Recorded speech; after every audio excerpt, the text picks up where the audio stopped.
মাটি লেখা যতটা সরল, ঠিক ততটাই কঠিন জলের ওপর জল লেখা। সম্পর্কও ঠিক এমনই হয়। তৈরি করার সময় মাটিতে মাটি লেখার মতো সরল, আর পালন করার সময় জলের ওপর জল লেখার মতো কঠিন। এবার প্রশ্ন এটাই হলো, জলের ওপর জল কি করে লেখা যায়? যেভাবে এই পাথরগুলো জলের মধ্যে ডুবে জলের গভীরে চলে গেল, ঠিক এইভাবে আমাদের সম্পর্ক পালন করতে হবে। এই পাথরের মতো নিষ্ঠা সহকারে গভীরে যেতে হবে। সম্পর্ক কখনোই ভাঙবে না। ক্রোধ জন্ম নেয় আমাদের দুর্বলতা থেকে, আর তারপর সেটা আমাদের সব থেকে বড় দুর্বলতা হয়ে দাঁড়ায়। যদি ক্রোধকে বশ না করা যায়, তাহলে ভ্রম জন্ম নেয়। যদি এই ভ্রমকে বশে না আনা যায়, বিবেক চঞ্চল হয়ে ওঠে। চাঞ্চল্যকে বশ না করতে পারলে ব্যক্তির তর্ক শক্তি নষ্ট হয়ে যায়, ভাবনা চিন্তা করার ক্ষমতা শূন্য হয়ে যায়, আর তখন সেই ব্যক্তির পতন ঘটে। তাই জন্য নিজের ক্রোধকে বশে রাখুন আর নিজের মনকে শান্ত হতে বলুন। এই সংসারে যদি আমাদের স্বপ্ন এই সংসারের দুঃখ হরণ করার জন্য, এই সংসারে সুখ বিতরণ করার জন্য হয়, তবেই আমাদের প্রগতি সম্ভব। যদি আমাদের এই স্বপ্ন শুধুই আমাদের এবং আমাদের স্বার্থ সিদ্ধির জন্য হয়, তাহলে এই স্বপ্ন আমাদের অন্ধ করে দেবে, আমাদের অন্ধকারের পথে নিয়ে যাবে, আর আমরাও সেই কীটের মতো হয়ে যাব।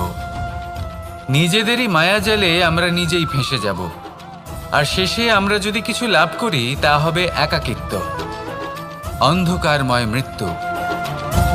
তাই স্বপ্ন অবশ্যই দেখুন, কিন্তু এমনভাবে স্বপ্ন দেখবেন না যে তার এই বন্দিগৃহে আপনি নিজেই ফেঁসে গেলেন।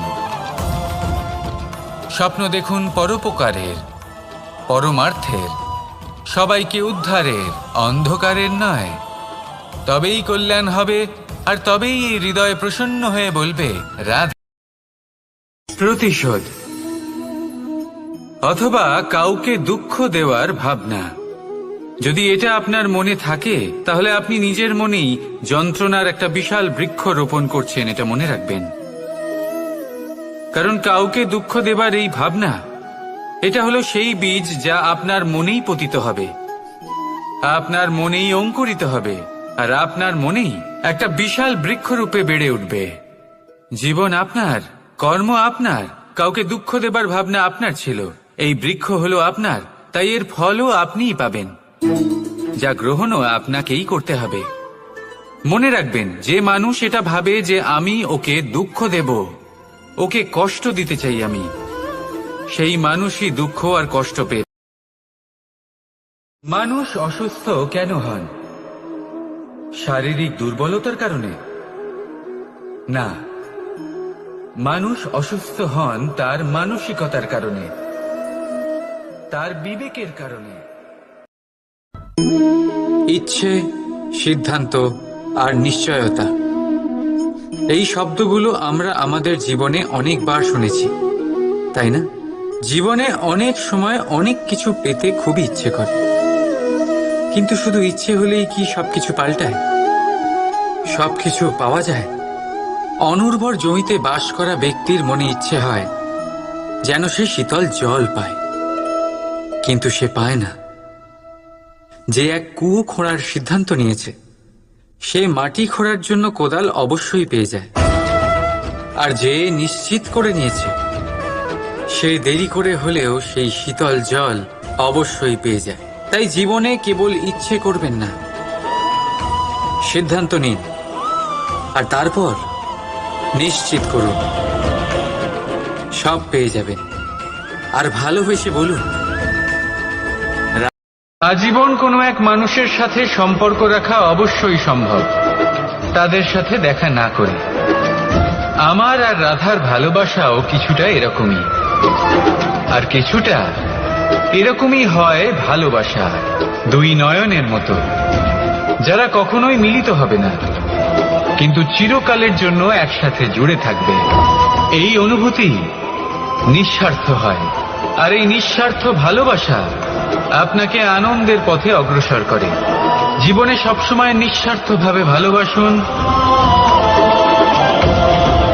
শুধুমাত্র আনন্দই পাবেন। ইচ্ছে এবং চেষ্টা, এই দুই মানুষের মধ্যে আছে, কিন্তু এই দুইয়ের মধ্যে সামঞ্জস্য থাকা খুব প্রয়োজন। আপনার যা ইচ্ছে সেটা পূর্ণ করার জন্য চেষ্টার প্রয়োজন তো অবশ্যই। আপনি যে স্বপ্ন দেখেন সেটা পূর্ণ করার জন্য নিদ্রা ত্যাগ করে চেষ্টা করা অত্যন্ত প্রয়োজনীয়, নয়তো এই স্বপ্ন কখনোই পূর্ণ হবে না। যদি আপনি কোনো প্রশ্নের উত্তর চান তাহলেও আপনাকে চেষ্টা করতেই হবে। জীবনে যদি সামনে এগোতে হয় তাহলে পাকে কষ্ট দিয়ে সামনে এগোতে হবে, চেষ্টা অবশ্যই করতে হবে। যদি আপনি চেষ্টা না করেন, পরিশ্রম না করেন, তাহলে এই সংসার আপনাকে পেছনে ফেলে সামনে এগিয়ে যাবে। নিজের ইচ্ছেগুলিকে মন থেকে বাস্তবে আনুন আর চেষ্টার দ্বারা তাকে সার্থক করুন। এই মন প্রসন্ন হয়ে বলবে, রাধা রাধা। যদি জীবনে কিছু বেশি সুখ চলে আসে তাহলে নিজের বোধ বুদ্ধি হারাবেন না। যদি জীবনে দুঃখ আসে, কষ্ট আসে, তাহলে আপনার দৃঢ়তা, আপনার লক্ষ্য আর আপনার শক্তিকে ভুলবেন না, কারণ এই শ্রেষ্ঠত্ব ব্যক্তির আচরণ মানা। এই চঞ্চল মনকে যদি আপনি নিয়ন্ত্রণ করতে শিখতে পারেন তাহলে এর থেকে বড় বন্ধু এই সংসারে আপনি কোথাও পাবেন না। সেখানেই যদি এই মন আপনাকে বশ করে ফেলে তাহলে সংসারে এর থেকে বড় শত্রুও আপনি কোথাও পাবেন না। রাধা আমাকে বলে, কৃষ্ণ, যদি তুমি জানো যে নিয়তিতে কি আছে তাহলে তাকে বদলে দাও না কেন? মহাদেব আমাকে বলেন যে শ্রীকৃষ্ণ, যদি আপনি এটা জানেন যে সাম্বের নিয়তি এটাই, তাহলে আপনি তাকে বদলানোর চেষ্টা কেন করেন? এই সংসারে প্রত্যেক মানুষ এটাই চান যে তিনি যেন ধনবান হন, আর্থিক অবস্থা তার ভালো থাকে, ওনার বাড়িতে লক্ষ্মীর আগমন হয়। কিন্তু সেটা হবে কি করে, সেটাই হলো প্রশ্ন।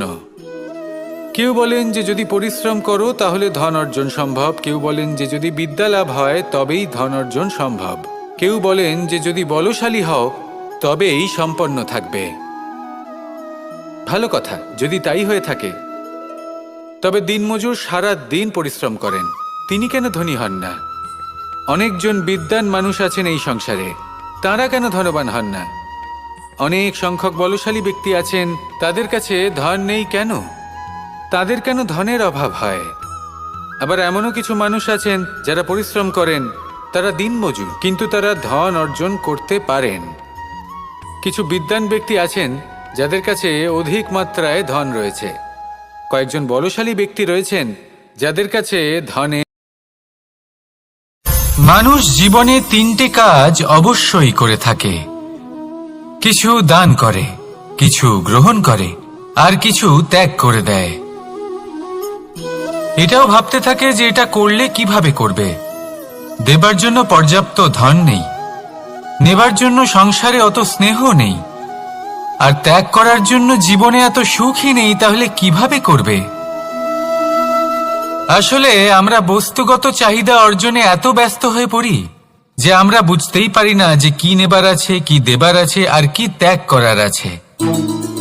তাহলে আজ আমি আপনাকে বলেই দিই, মনে রাখবেন এই তিনটে গুরুত্বপূর্ণ গুণ, তিনটে গুরুত্বপূর্ণ কথা।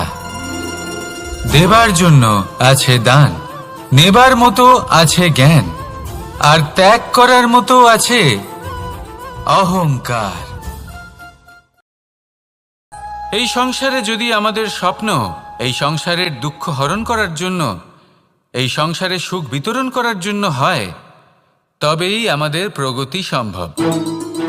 যদি আমাদের এই স্বপ্ন শুধুই আমাদের এবং আমাদের স্বার্থ সিদ্ধির জন্য হয়, তাহলে এই স্বপ্ন আমাদের অন্ধ করে দেবে, আমাদের অন্ধকারের পথে নিয়ে যাবে, আর আমরাও সেই কীটের মতো হয়ে যাব। নিজেদেরই মায়াজালে আমরা নিজেই ফেঁসে যাব, আর শেষে আমরা যদি কিছু লাভ করি তা হবে একাকিত্ব, অন্ধকারময় মৃত্যু। তাই স্বপ্ন অবশ্যই দেখুন, কিন্তু এমনভাবে স্বপ্ন দেখবেন না যে তার এই বন্দিগৃহে আপনি নিজেই ফেঁসে গেলেন। স্বপ্ন দেখুন পরোপকারের, পরমার্থের, সবাইকে উদ্ধারের, অন্ধকারের নয়। তবেই কল্যাণ হবে, আর তবেই এই হৃদয় প্রসন্ন হয়ে বলবে, রাধা।